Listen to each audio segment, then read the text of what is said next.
Next up is here to talk about his new book, Dear Pat Cooper. We have the author, Pasquale Caputo, here tonight. So let's give a nice round of applause. Right. Michael, how are you, buddy? Nice to meet you. Thanks for having me. What's going on? Dana, thank you.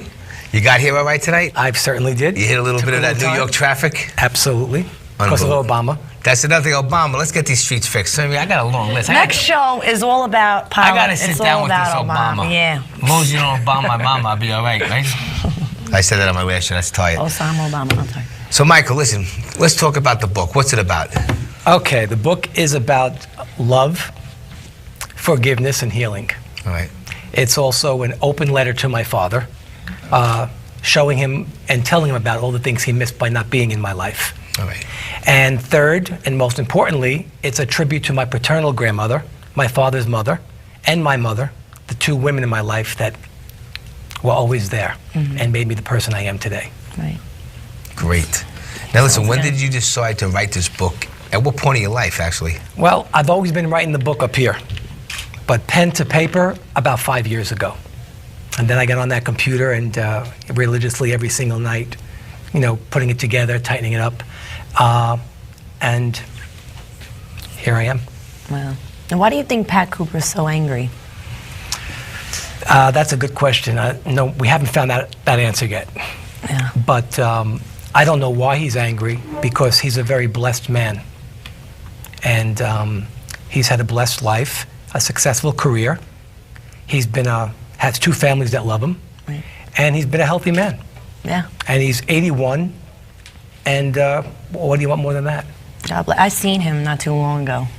He's good friends with a boss of mine. We were in Westchester, and he opened up for, we were doing something for Carl Heastie, I believe.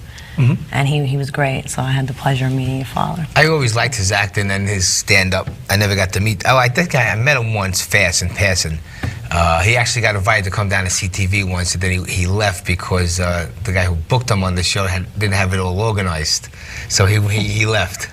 I wanted to get him on, but what did you hope to accomplish when you wrote this book?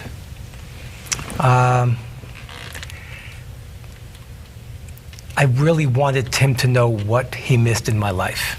I also wanted to accomplish getting the story out there of what really went on behind the scenes.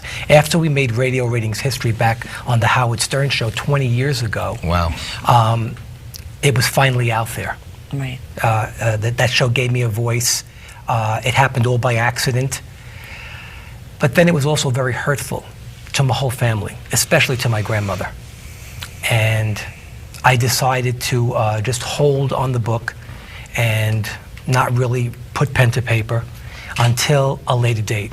Now my grandmother's been gone 12 years, and I knew it was time. So I wrote the book.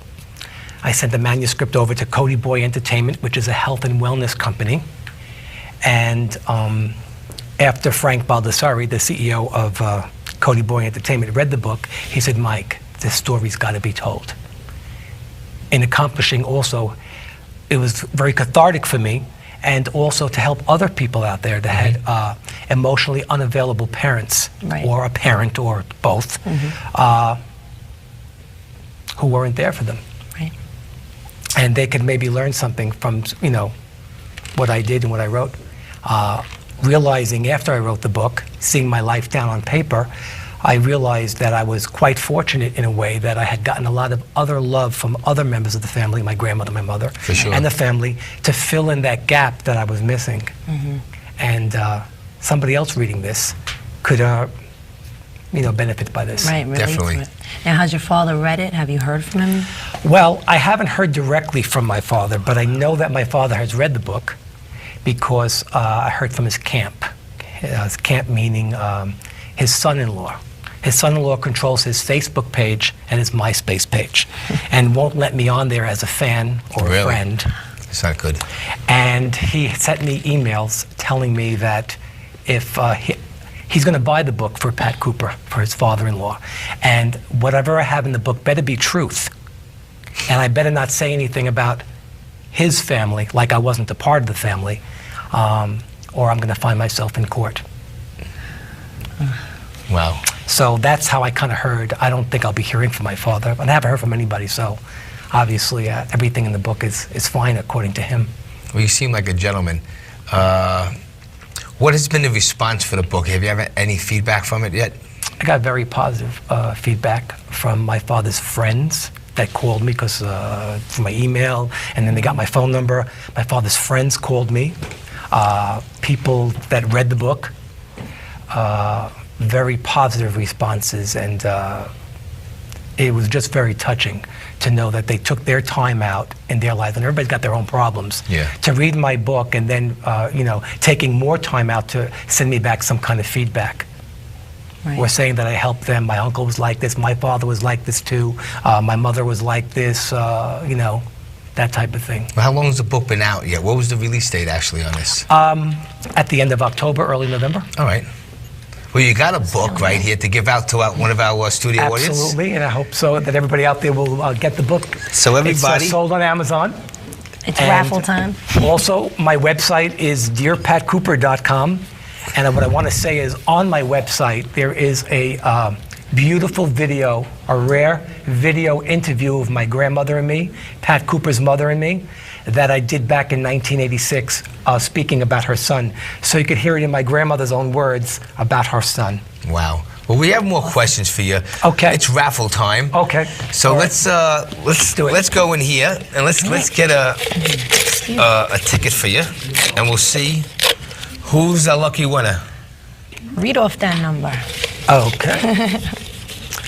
44, 76, 36. Oh. No good? Our cameraman's upset. One more? He didn't win it. 44, 76, 31. Nice. All right. Bingo, see? Look at that. Well, listen to this. I got an extra bonus. Besides the Dear Pat Cooper book, I met Lita Ford, hung out with her this weekend. You got the new Lita Ford album. All right, great. Now, getting back to Mike, do you have any regrets with the Howard Stern book and what led up to it? You know, fill us in a little bit about Howard Stern. Okay. Well, I'm grateful to Howard Stern because at that time, like I said, it happened by accident, and that I finally was able to get a voice. I called in the radio show, then my sister called in, and my grandmother called in. So we had a voice, it was all out there. Right. But like I said, it was pretty heavy duty. There wasn't a stone left unturned. And I just sat back there and waited. My grandmother was upset and everything like that. So I didn't have any regrets when I did the show. I was, you know, very happy that it happened. Okay. And I ended up being on the Geraldo Rivera show. Wow. Also, and a lot of stuff went down. But I have no regrets for anything that has happened since the Howard Stern show up until this point. The only regret I do have is that my book came out and my grandmother's not here to see the book. Because she always said to me, she says, Mike, you're going to have to forgive your father someday. And my grandmother forgave my father. Even before she died, she said that to me. You will have to forgive your father. For sure. And I have forgiven my father. But I'm just sad that she's not here. Maybe she's looking Well, down. she sees it. Definitely she's is. smiling, Definitely sees it. saying that my grandson, you know, finally did what I wanted him to do. Now listen. She'd be very proud of that book. For sure. Now listen, before we go, if your father was here right now, I mean, would there be anything that you would like to say to him or do with him?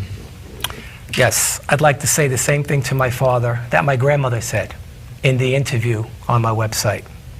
And that is that I love you, Dad. I have no regrets.